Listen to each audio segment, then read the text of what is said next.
Hi, this is John Dreyer for Fender University, and I'd like to show you one way to change the strings on your acoustic guitar.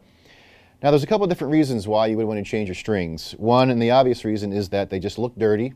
Maybe they sound dull, or maybe you just broke a string.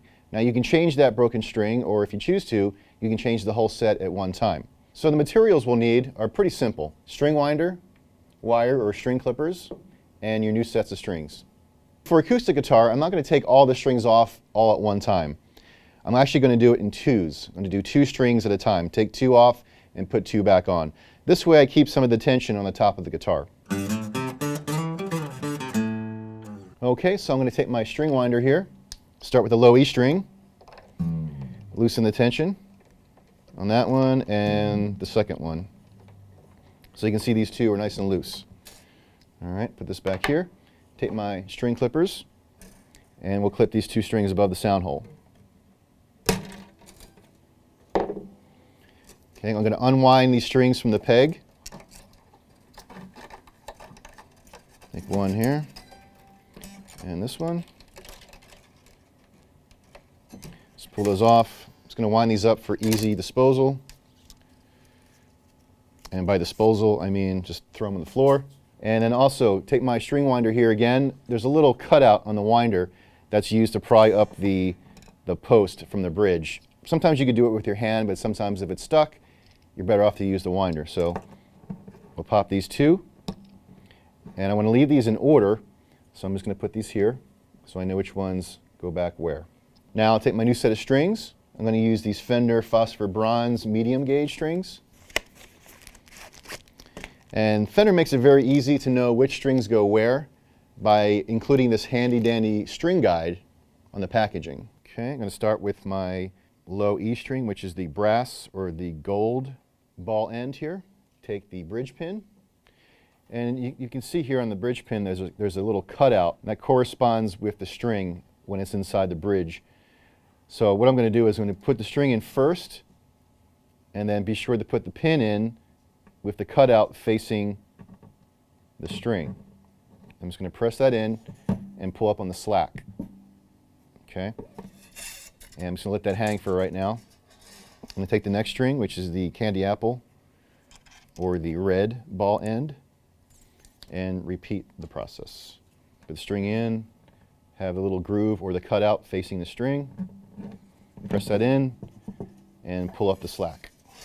Now I'm ready to attach the strings to the machine heads. Okay, so I'm going to start with my low E string here and attach that to the machine head. Be careful on your end pins. Sometimes they like to pop back up. Just need to push them back in. When it comes time to attaching the string to the peg, I like to pre-cut the string. What I'm going to do is I'm going to measure up the distance of 1.5 machine heads. This will give me the proper length and the proper windings on the machine head. And remember, most acoustics have 3 tuners on the left and 3 tuners on the right. So what you want to do is thread the string through the peg from the center or the middle of the headstock and wind them the same way. So I'm going to insert this through the hole. I'm going to leave it just a little bit hanging out the other side. I'm just going to pull it down. And as I wind, I'm starting from the top and I want to finish on the bottom of the peg. This gives me the proper angle over the nut. So I'm just going to grab my string winder here and start winding. Again, starting on the top. I don't want to overlap the winds either. I want to keep them nice and even all the way to the bottom. So I'm not going to tune it to pitch right now. I just want to get enough tension on them, and I'll go back to tune them and stretch them later. So let's go to the next string. Get to make sure these pins are staying into the bridge. So again, I'm going to measure up the distance of 1.5 machine heads from the machine head you're winding, which is about here. I'm going to clip the string. Again, going in and winding it from the center or the middle of the headstock. Okay, I'm just leaving a little bit sticking out the other side. And just get that started and just kind of put some pressure on it, hold it down, and start winding. Again, from the top to the bottom. And of course, make sure it lines up in the appropriate nut slot. So we have our first 2 strings on. Let's continue the process.